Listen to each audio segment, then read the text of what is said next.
Hi, everyone. It's Hunter Lott, your HR problem solver on demand. And this is Take Five. This episode from our series, Please Sue Me. Getting a lot of questions about progressive discipline. What's enough? What's too much? Overregulation? We don't need it. Does it really work? I thought in this episode, I'd take some time and talk progressive discipline. We tend to blame, HR for this. And HR comes to us, where's your documentation? Where's your documentation? Now, HR doesn't talk this way, but this is how we hear them. What HR knows that we should all realize is that the burden of proof for illegal discrimination is on us. At the state, at EEOC, the Equal Employment Opportunity Commission, prove you didn't illegally discriminate. As a company, we are guilty till we prove ourselves innocent. So frankly, HR is right. And by really, in many cases, forcing us as management to document, doing us a favor, saving us some serious money. Oh, but the law, this is all about the law, isn't it, Hunter?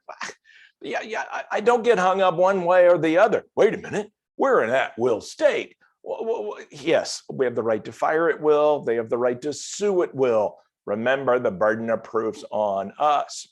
And then I hear, oh, we can't fire so because we'll get sued. We can't fire them because we'll get sued. Well, you might get sued, but look at the numbers.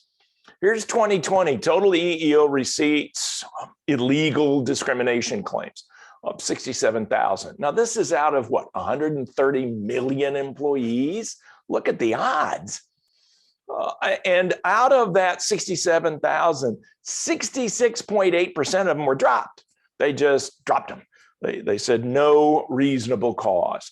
The rest, there's some administrative issues. They may eventually drop. They'll mediate, negotiate some, and a very small percentage will actually go to court. So I'm not ever going to be, I shouldn't let myself be held hostage by bad employees. So what's my option, Hunter? Progressive discipline. Progressive discipline does several things. One, it takes the emotional fear of firing off our back. Let's give it to the employee. You can quit, become productive, behave, or fire yourself. Two, it sends a message to all the other employees, at least they had a chance. They gave them a chance. The chances of this working, though, I have not found good data that I like that really tells me the chances of this really salvaging. I'd say the numbers may be 2 out of 10. But if you do, and those of you who have had experience with this and been able to salvage an employee with a write-up where the informal coaching didn't work, that I went to more formal counseling, progressive discipline, and the light bulb went off, it was certainly worth my time and effort. But I will tell you that's rare. But the pros far outweigh the cons here. Also, remember, we talked documentation. This is a proof that we gave them a reasonable chance to save their job. So it's hard copy documentation. And that's really what the outsider looks at. Reasonable. Well, is 1, 2, 3 warnings enough? Well, if they're smoking in the dynamite factory, I'm not going to give them 3 warnings if you don't blow us up the first 2 times. But if they've been around 30 years, then 3 is not enough. So the courts give us this kind of wiggle room, reasonable chance to save their job. What would a reasonable person expect given the circumstances?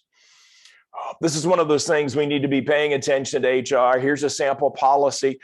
I can commit to progressive discipline without losing my at will and taking pressure off the supervisor and giving us documentation that if we're challenged, we can use at the state, EEOC, or even in court.